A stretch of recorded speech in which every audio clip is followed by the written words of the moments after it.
So really happy that we kicked off the next community call, and now with a lot of reinforcement. So lovely to have Jamie. Welcome. Nice to see you. Nice to have you. Tamlin, really awesome.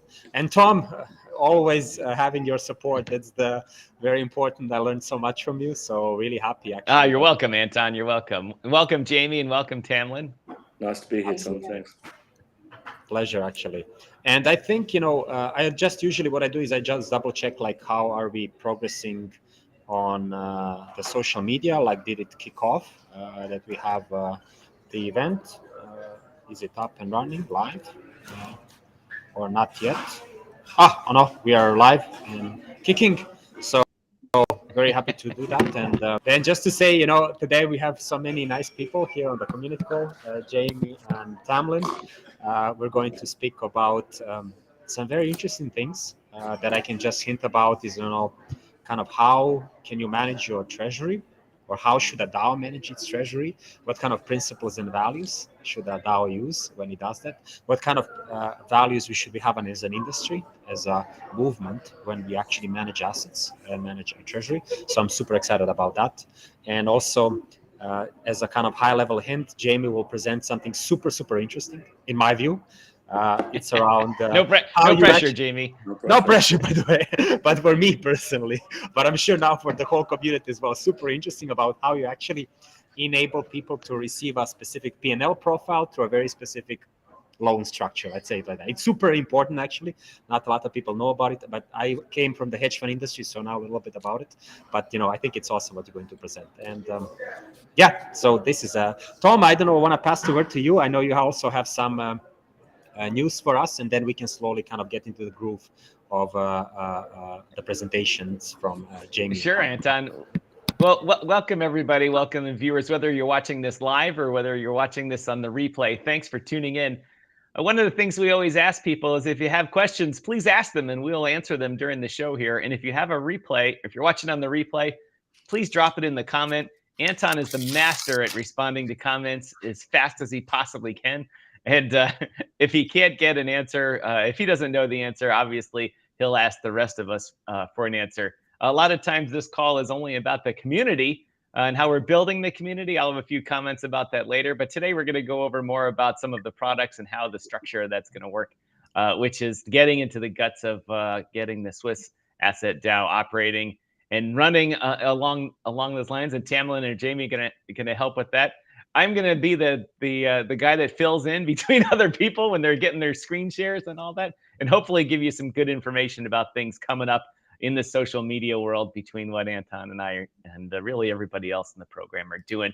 And I always say, if you are someone that has a large social media following, or your best buddy is your sister, your cousin, your mom, your son, anybody, have them take a look at SwissAssetDAO and maybe retweet us or post us on their social media and get the word out. That's what we call using the community to better ourselves. But anyway, Jamie, Tamlin, how are you guys doing today? Yeah, really great. Thanks, Tom. Really good to be here. Good. Where are you at the moment, Tom? I'm in Ottawa, Ontario now. I'm GMT -4. I'm on the Toronto time. I'll be here for another couple of weeks, then I'll be heading back to Chicago. Trying to get my way over to Switzerland and Europe and to meet everybody in person, but this virtual stuff is going to have to do for now. Very nice. Very nice. Well, it's great to be here. How did you want to kick it off today? Yeah, maybe what I can propose is, Tamlin and Jamie, would you like to give a short introduction about yourself? Where you come from, how you ended and landed in SwissAssetDAO, and now you can't leave because it's like the best possible place you never want to leave. So maybe you can give a little bit about short introduction about yourself. I'm really sure a lot of our community will be very curious to hear more about you, and then slowly I think we can we can introduce the topics and kick it off. Yeah? Please take it away, Tamlin. Yeah, sure. All right. Thanks, Anton, Tom, Jamie. Great to be on the show with you guys.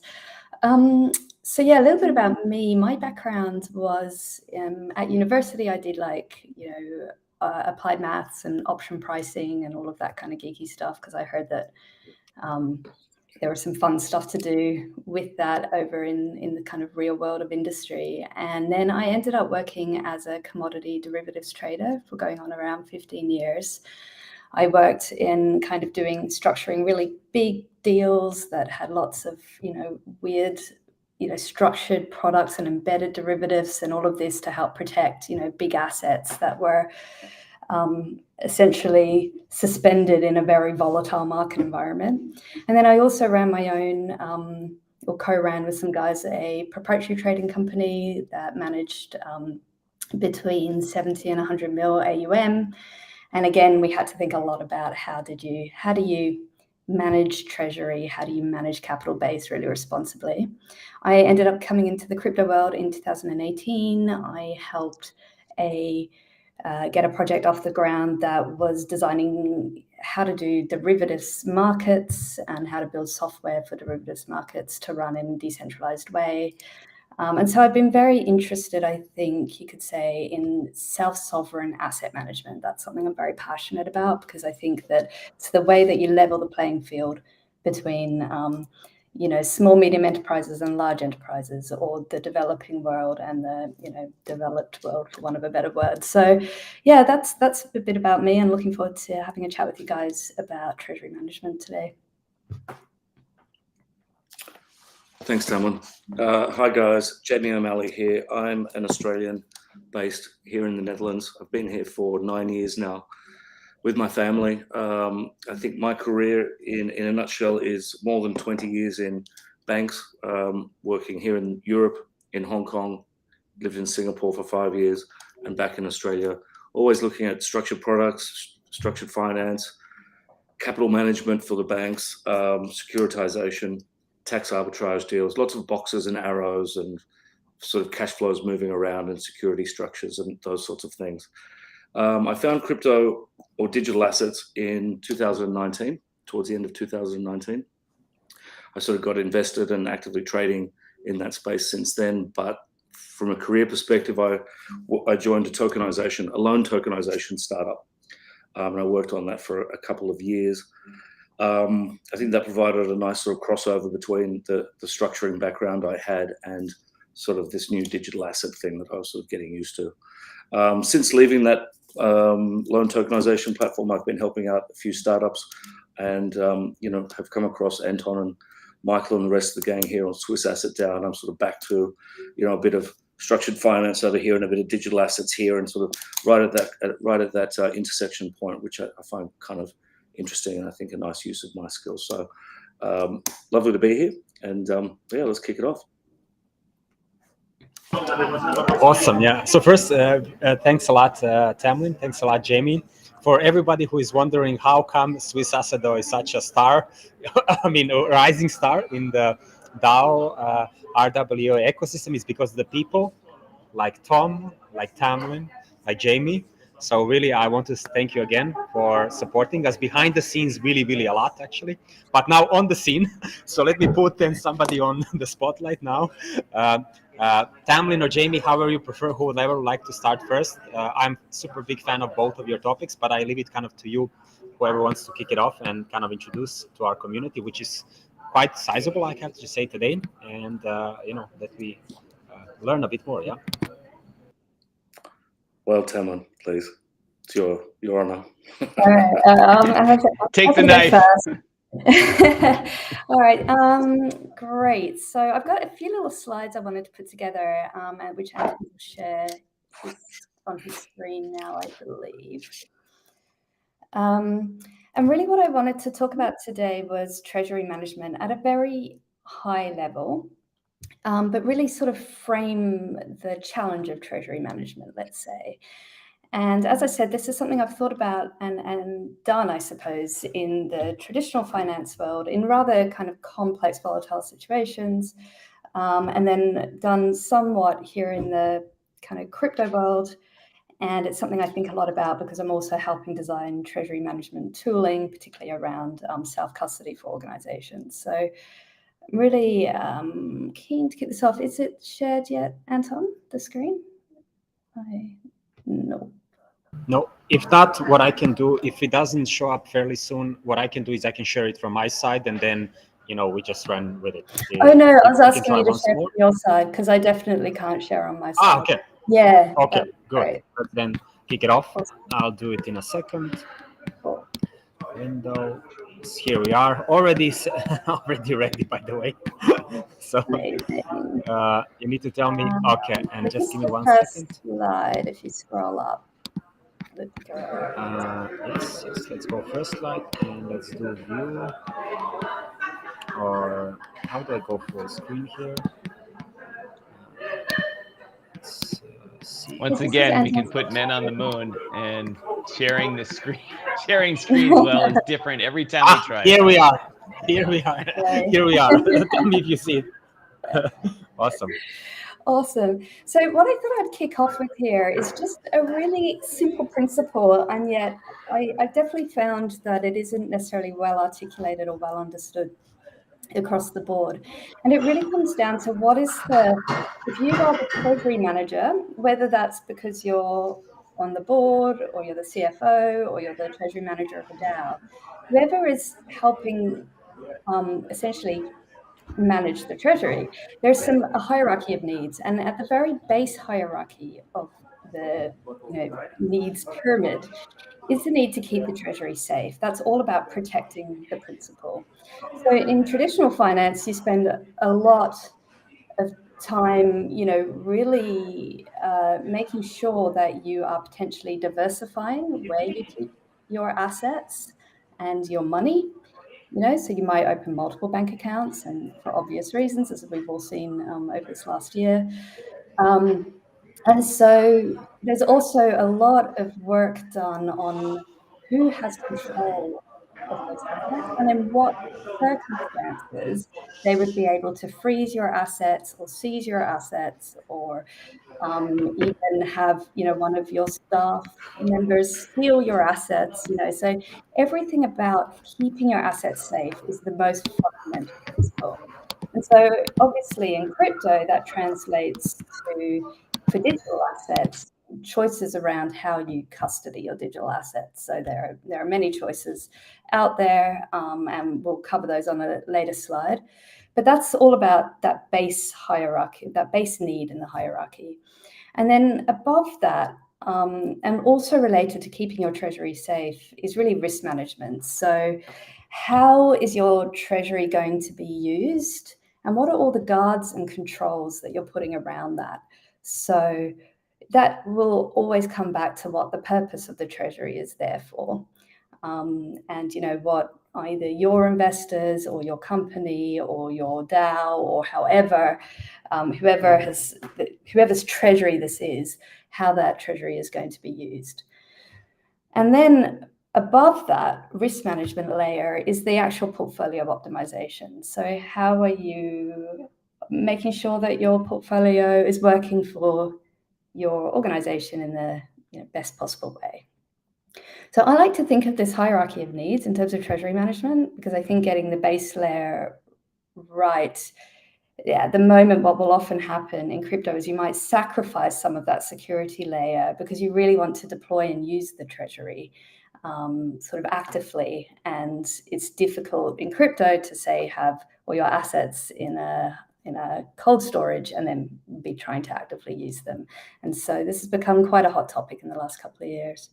So on to the next slide.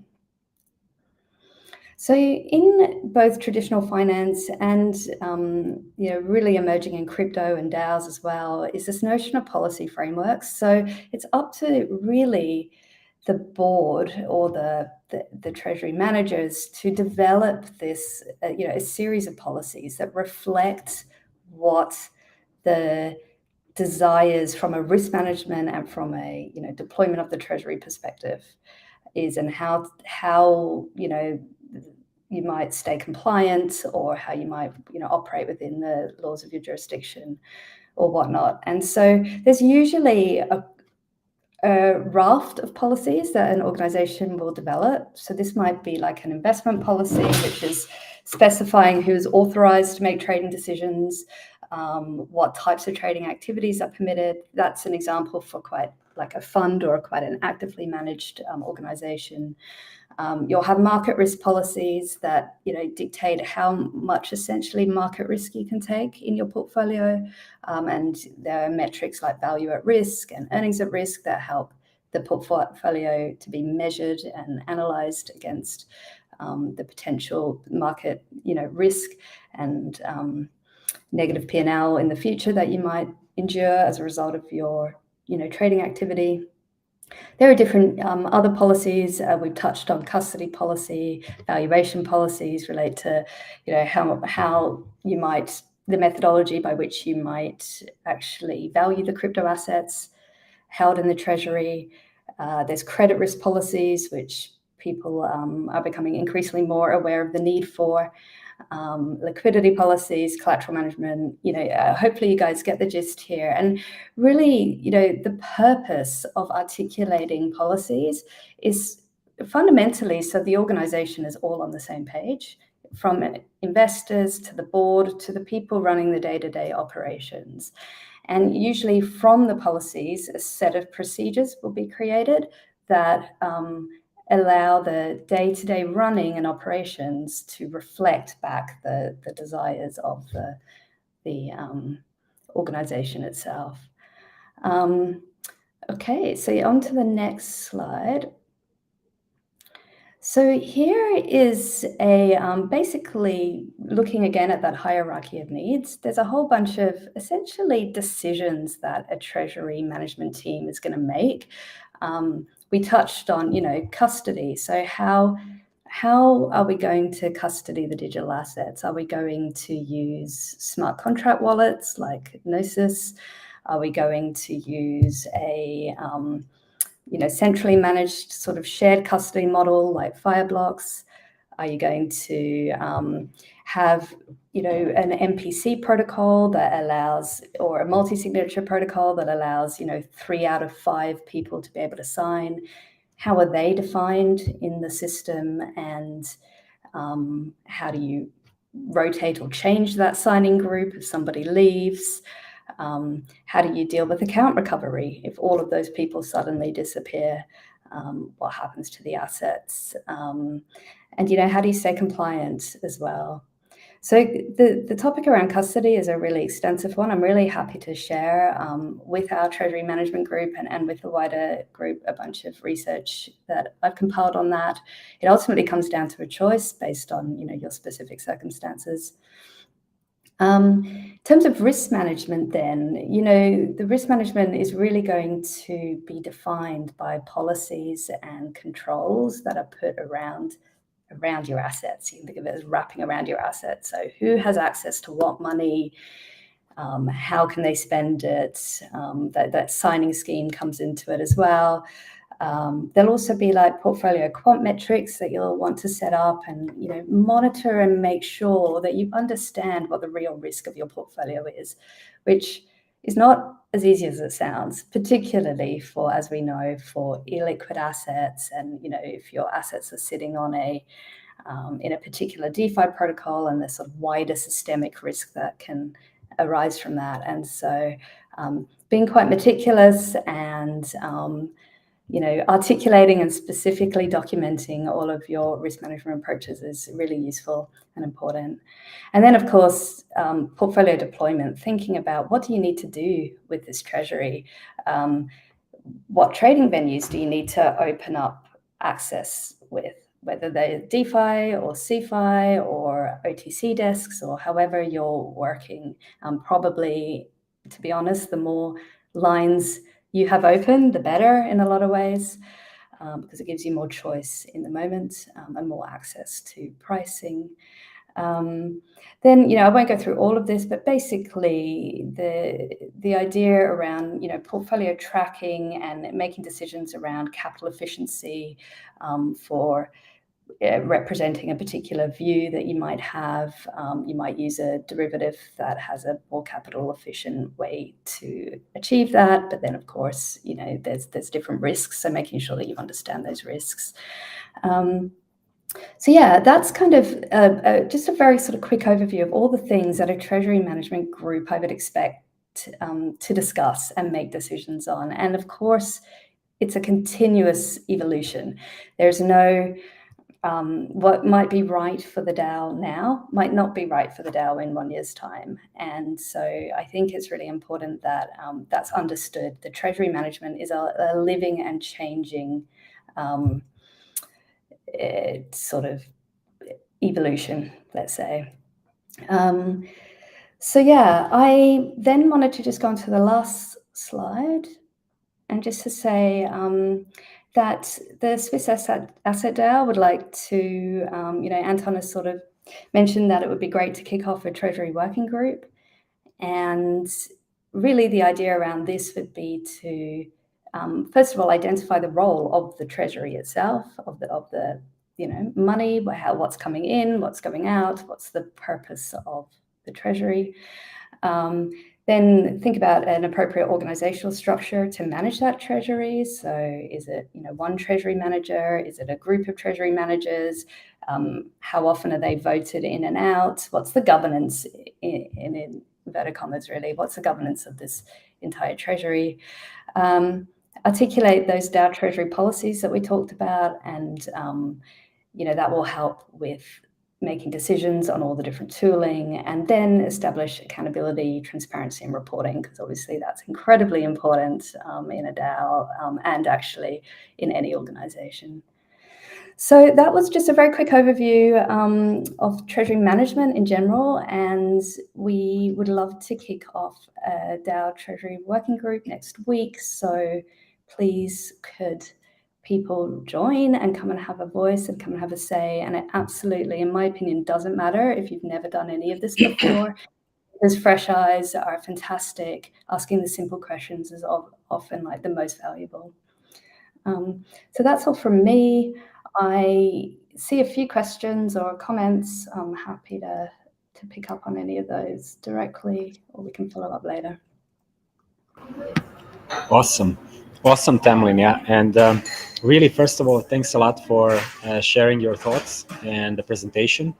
I found it extremely interesting, but I like this kind of topics, and I think you make a very good point. Is that SwissAssetDAO slowly is developing a need that internally we also reflect on what are the right solutions for SwissAssetDAO, but also something that we can present to the DAO community. And the key next step and the right step would be also to gather some resources and some talented and smart people to establish the working group. And I just echo your wise suggestion to kick that off and try to gather some talent and see where that takes us. And hopefully to have your support and strong guidance in that journey. Yeah. Thank you, Anton. Yeah, I'm a bit like you. I'm stupidly excited by this kind of stuff. It's embarrassing, but yeah, really happy to help and contribute to the DAO any way I can. Thank you.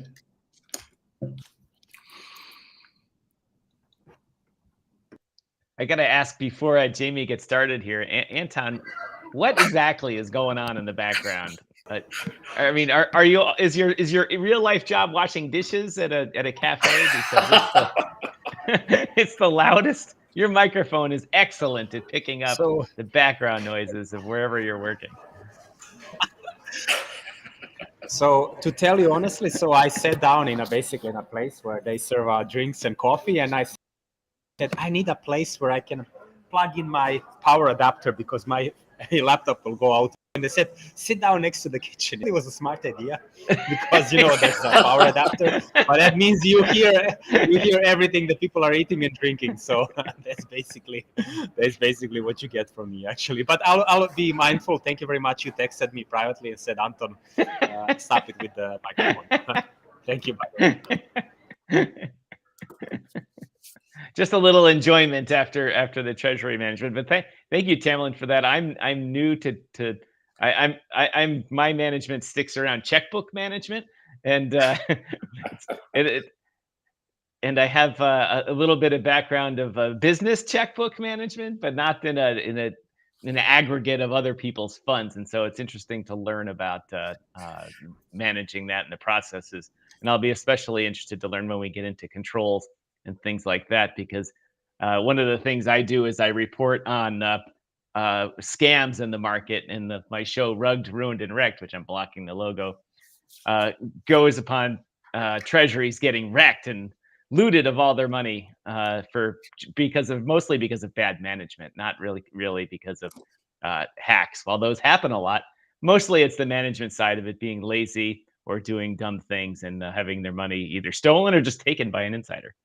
So after reporting a lot on those, I'll be interested to see how SwissAssetDAO can avoid those pitfalls and not end up on my show.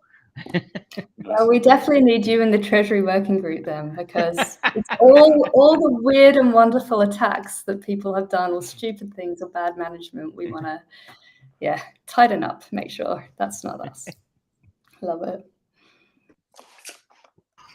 Okay, I think then. Can I ask? Is it fine? We have two questions where I think are quite interesting on LinkedIn. If we can answer them very quickly, and I have prepared everything also as well, Jamie, for you, so we can then immediately go into your presentation. Would that be fine, Tamlin? There are two questions if you would like to answer. Yeah, I can read them, but if you cannot read them, I can read it out loud here. Yeah, no, I can read them. So from Christoph, talking about NPC vendors that implement a lot of those features. That's true. Most of the NPC vendors at the moment have a like shared custody model where they hold some of the key material, and so in effect they are able to essentially block you making transfers. So it's not a fully self-custodial situation going on there. So that just is something that needs to be evaluated as we evaluate custody to say, is that okay with us? And what was I going to say? There's other ways you can do it. You can run your own NPC internally. We're very excited because there's decentralized NPC protocols that are coming out now, which is very exciting. So yeah, I think there's a lot to choose from there. I personally prefer an unbundled custody model, so where you don't put all of your key management and then all of your policies and all of that on a third-party provider's sort of databases, and then if you want to change custodians, you then have to move that all somewhere else. I prefer a sort of microservices approach. I'm writing some articles about that, so I'm happy to share with you. And but definitely, I think everything needs to be investigated and analyzed in terms of risk, because everything comes down to a trade-off ultimately. And then the question was, are there any DAOs across the globe which are ahead in terms of maturity and which you're using as a reference model? Great question. I would say I haven't really personally kicked that off. I think, I'm definitely aware of some of the larger DAOs out there that are taking a very conscious and deliberate approach to treasury management. I mean, obviously the largest being Maker, but I think as an industry, I'd definitely say we're all learning together. There's some great content that's being put out. Nick Pletikos, for example, has been writing some great stuff on LinkedIn, and I think it really is an area that we should be sharing a lot of tips and developing best practice around, basically. And I think investors and members of DAOs deserve that. So I definitely think that is a really important aspect of the Treasury Management Working Group, is to look at what other DAOs are doing. I'd have to say that in plucking around the internet and trying to find other decent DAOs that are doing the same things, I being an American, I like to obviously search here and in my own little world, but we have a couple of locations that do have the legal structure set up for DAOs, but there's still the problem in the U.S. in which it may be legal locally, but federally it's still a quagmire. And so, especially with taxes and how one location treats a location, another jurisdiction for taxes. And so it's, even though the U.S. is saying, hey, we're just like Swiss or Wyoming, and saying we're like Switzerland, we can have a legal structure DAO, the U.S. government is still going, we're not really into that. It's like here in the U.S., most of the states, it's legal to buy and sell and smoke marijuana, but our federal government still has it as a drug that you can go to jail for. So we have a clash, and that's kind of the same problem with the DAOs. So I've kind of been, until we rule that gets settled in the US, I've just kind of stopped trying to compare US DAOs with what we're doing, because it's the clarity of the legal is just a little off. And as we all know, if you enter into a legal agreement as a counterparty or in a real estate transaction, and your provenance of title or ownership is just a little off, the lawyer will find a hole in that and sue you for something, or someone will claim it that may have a small ownership to it. So it's that question, and thanks for that question, because it's something that as a group going forward, we evaluate a lot, or at least I do, trying to figure out if this thing's going to work or not. Well, and there's very few jurisdictions where it's 100% bulletproof legal to do this. And I have a couple of hands here, I see, but and so it's hard to compare right now. And there's a lot of big ones. There's a couple of them here in Canada, where I'm now, that have a lot of assets under management, but really they're not really that legal. They're headquartered in Panama, and I don't know how people do transactions with them. As it's hard to recoup assets if you have to sue someone in Panama. Anyway, thanks for that question, though. Awesome. Thanks a lot for also answering those questions. And there's a lot, Chris and Stanislav, for those questions. And I'll follow up also as well. And now, Jamie, thank you very much for your patience. And now I think super interesting topic. That's actually, I think it's like a magic sauce actually of SwissAssetDAO. That's how I like to call it. And super excited to learn more, and for you to present your insights and your knowledge, decade-long knowledge and experience about total return swaps, total return loans. And if you're fine, we can kick it off. I can share the screen. Please go ahead. The floor will be yours. Okay. I'll first mute myself so you don't listen to the kitchen, and then I'll share the screen. All right, guys. So there has been a bit of work being going on in the background on the legal design of basically the investment vehicles behind SwissAssetDAO, and how we're going to provide investors with access to portfolios of assets, and also sort of large individual, relatively illiquid assets. So can everyone see? Everyone can see the diagram on the page? Yeah. Okay. All right. So there's a few boxes and arrows here, as I promised.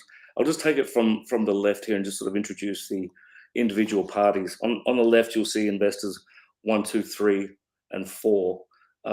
These are obviously the customers, if you like, of SwissAssetDAO, so our target clients. These may be other DAOs, they may be crypto native investors, but I think importantly, one of the things that we're striving to do here is to ensure that the investment structure that we're offering actually stands up in the real world as well. So you could actually have TradFi investors coming in if they saw some value to this. I think that's really just an aside and a sort of an additional benefit. I think someone's asking if you can zoom in a little bit more there, Anton. And so they are our target customers. In the middle of the diagram, you've got SwissAssetDAO. So I think we've discussed this at length, either on this call with the community or on other calls. So the great thing about SwissAssetDAO is, of course, it can hold crypto assets. It can hold tokens in its own wallet, but it also has legal personality by virtue of being an association there in Switzerland, and therefore it can hold real-world assets, and it can enter into legally enforceable contracts. So it can issue loans and it can make loans. It has legal personality there. Below that, you'll see three boxes. These are just examples at this stage. These may be sort of treasury. These may be pools of revenue or assets directly held by the SwissAssetDAO. We're calling these the sort of treasury assets, and we'll come back to how we give investors access to that in just a moment. On the right-hand side, you'll see Lux SPV. That stands for Luxembourg Securitization Special Purpose Vehicle. This is Luxembourg provides a very accommodating regime for securitizations and for asset repackaging.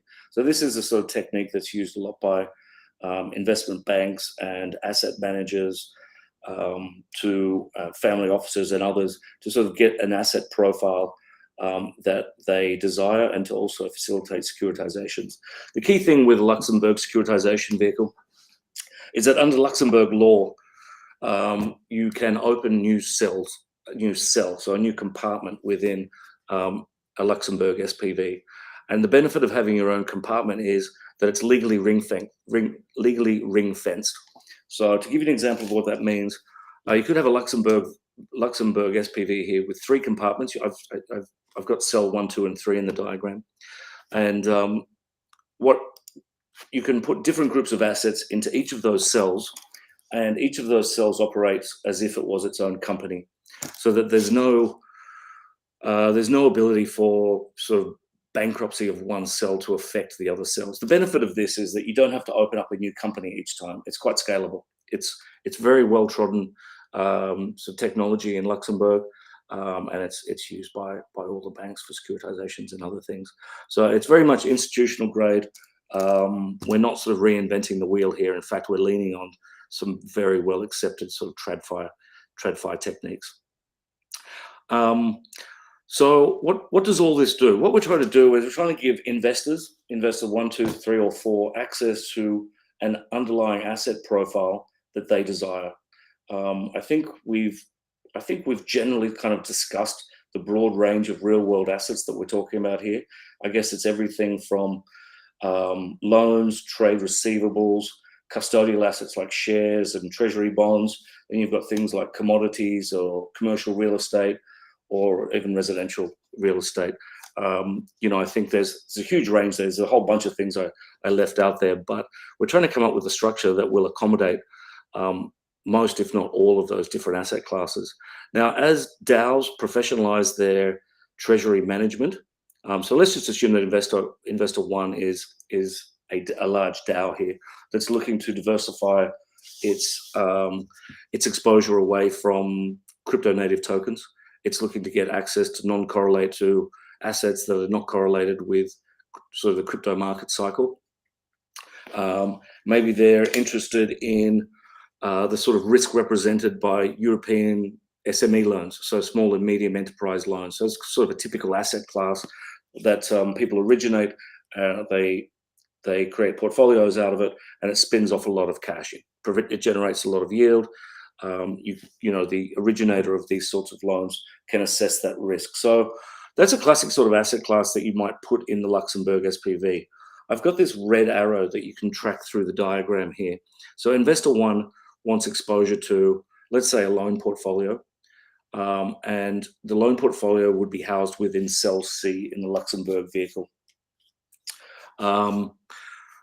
I'm jumping around a little bit here because this is the first time we've done this pitch, so we'll get a little bit more polished. But I think interestingly, up the top here in this box, I wrote, assets can be held directly. The different asset classes can be held directly on the balance sheet of SwissAssetDAO in one of these treasury cells, or it can be held by the bankruptcy remote, the Luxembourg SPV.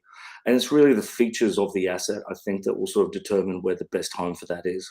I think the Luxembourg SPV provides you with an extra layer of legal certainty and isolation of the risk, whereas housing things directly in the SwissAssetDAO is probably a more straightforward exercise, and it's probably a slightly cheaper exercise. And I think depending on the nature of the asset, you can really probably quickly come to a conclusion as to where it should be housed.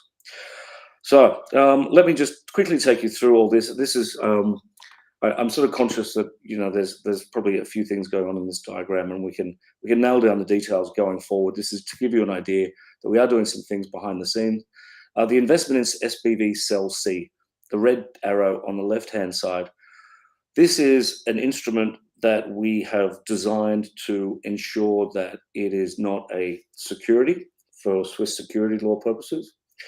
It's not a security token for local rules in Switzerland.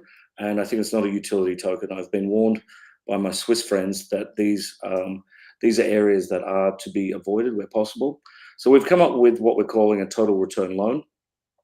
The total return loan is really a loan to the SwissAssetDAO in this case that earmarks the underlying asset risk that it it tracks, and the loan will say that the holder of the loan, investor one in this case, will receive all the cash flows, including any sort of maturity cash flows or ultimate disposal flows on that asset. So it's like an asset-backed loan, if you like. It can never default because it doesn't have a fixed interest rate. It sort of tracks the returns on the underlying asset. So I think we're comfortable that avoids the security laws in Switzerland. We would whitelist the investors, so they would actually need to have, they would actually be signing up to a loan here, and the loan would then be represented by a crypto token, which would be tradable on crypto rails. So a $100 loan, for example, might be represented by 100 tokens, which themselves could be individually sold off, so that the loan is then being fractionalized and sold off in pieces. I've got the asset-backed loan here that tracks through from the SwissAssetDAO to the Luxembourg SPV. This is really just a tracking device to ensure that the cash flows arising from a particular asset basket flow through the structure. We're minimizing structural risk, and we're sort of trying to minimize friction here. We are generating, I think, an investment that stacks up in the real world, in the sense that it is the SWAD is contractually bound to make those payments. The investor one is entitled to receive those, and they can receive them on crypto rails, but they also have an enforceable right in the real world. As for these different treasury buckets here, we've got in the SwissAssetDAO fees, project revenues, other treasury assets. These are the things I think we will develop in the treasury management group, subgroup, and we think that there will be appetite from other investors to get access to certain of those cash flows and assets that will be held directly on the balance sheet of SwissAssetDAO, to sort of ameliorate any concerns about sort of commingling of those cash flows and assets within SwissAssetDAO. You'd have sort of a first ranking charge over particular cash flows supporting the investment by, in this case, investors 3 and 4. That's probably all I wanted to go through now. I think this remains relatively high level, and you know it can be a little bit legally intensive, so we will need to sort of refine it. So if there are any questions that get a little bit too deep on the legal side, you might find me getting a little bit evasive. But if anyone's got any questions or wants to comment, Tamlin, I know you've sort of been involved in some of this. If you think that I've missed any of our key points for now, just let me know.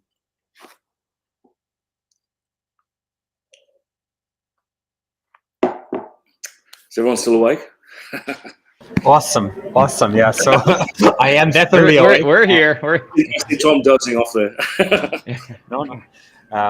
First of all, thanks very much, Jamie. This was really awesome, and thank you very much sharing, your valuable knowledge and insight and experience. And I'm super excited that we had an opportunity today to present to the crypto community a bit how you create structures that enable you exposure to certain real-world assets, but to do it in a safe and secure way that will mitigate the risks and the problems that we have seen in the last year and a half, but even before, So I'm super excited about this, and I'm really, for me, it was very interesting how you described how do we connect. We want to solve the problem of getting the capital from the crypto world into the real world, but the magic is here that you need to start with the solutions in the real world and then bridge it back to the crypto world. So this was super interesting for me. Thank you. And I think you disclosed a bit of the magic sauce, but slowly we need to do more, to get people interested. But this was awesome. And I pass the word to Tamlin and Tom as well, if you want to add something. But for me, this was super interesting. Thanks a lot. Yeah.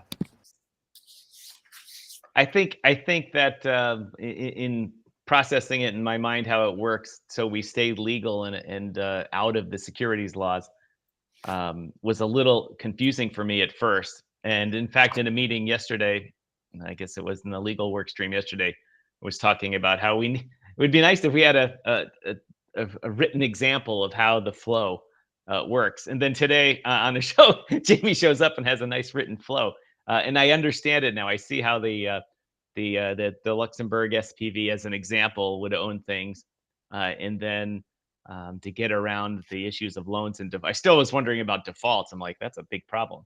But if the loan is not defaultable because you're entitled to the cash flow from it instead of an interest rate payment. That makes a lot of sense to me. And then that relationship between the two is very stable. Very stable. You've got it, Tom. Nailed it. Yep. I just listened. I didn't come up with it. No, that's good. Well, I'm glad you sort of got that message from it. I think there's a lot going on in this diagram, and we can do another presentation at some later stage once we've sort of rounded it out a bit more. I think it can be presented a bit more effectively in a series of slides as you sort of build it up. I think just swamping people with this. I see a question or something coming in here. At the moment of market development, it's assuming that crypto wealth, which was made pre-legislative era. So, oh dear, that's a good one.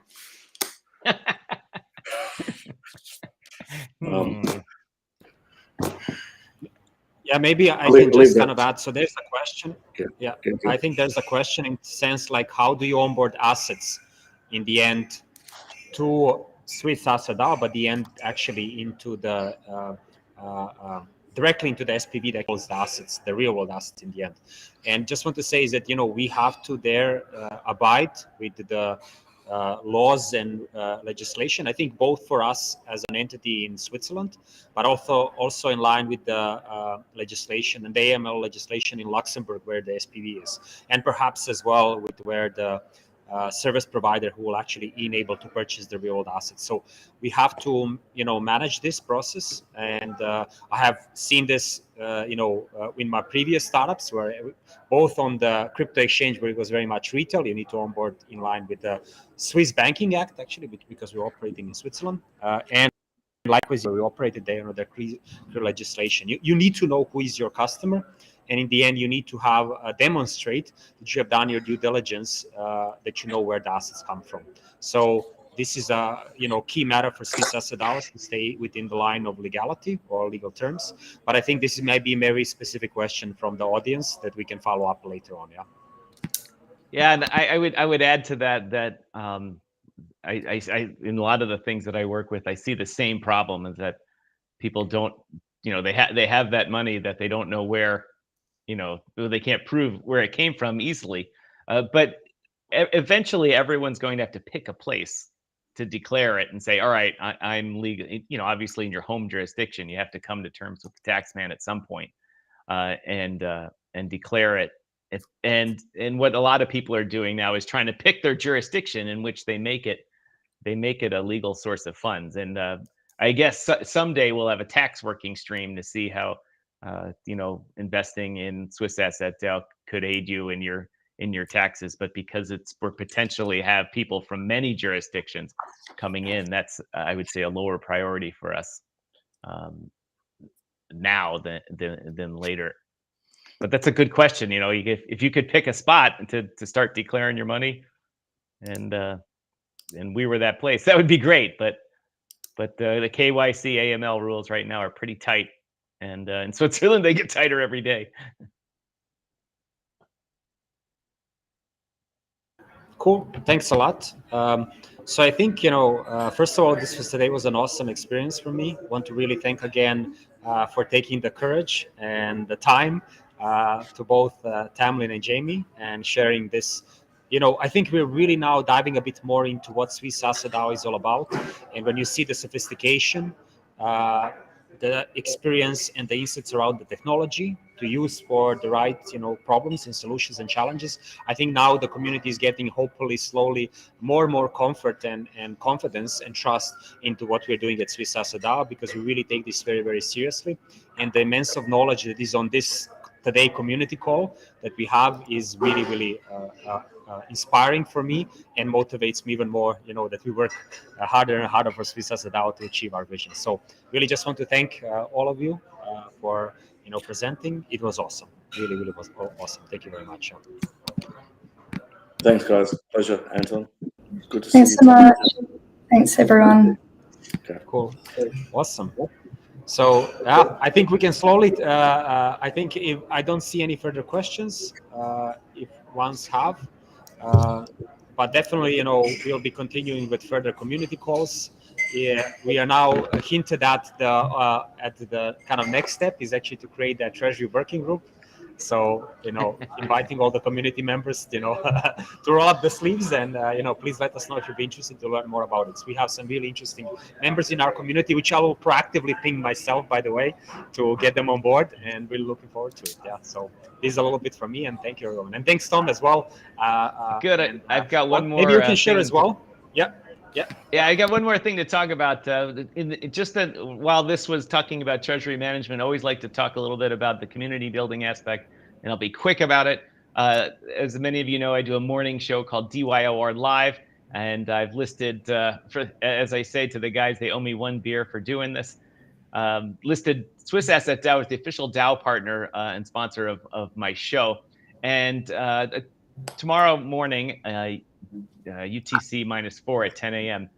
We have a good guest. It's obviously North American centric. We have the Canadian Blockchain Consortium Executive Director Colia Carrington on to talk about regulations and the new products that the Canadian group of fintech companies are coming out with that could affect all of us in a good way. And so I like to mention SwissAssetDAO on the show. And of course, all the viewers that are watching here, I always encourage you to come watch my show too. Links in all the usual social medias. But I like to get the word about SwissAssetDAO, and I want to reinforce, if you're on social media, please mention it and get the word out. The great search engines of the world are indexing our name, and it's coming to people's attention. So that's it. Thanks, everybody.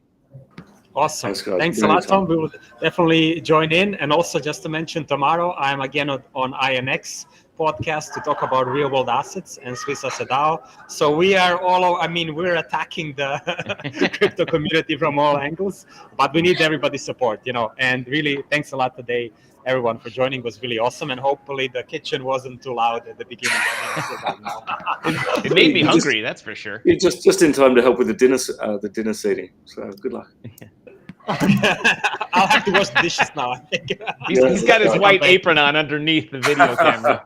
Yeah, I am. Actually, I am. I'm have double life, so as a cook as well. We all do. It's crypto, so we all have a double life. It's crypto winter, so we have to, Thanks, everyone. All right, guys. Cool. Thanks a lot, everyone. Speak soon. Talk to you soon. Thanks, everyone.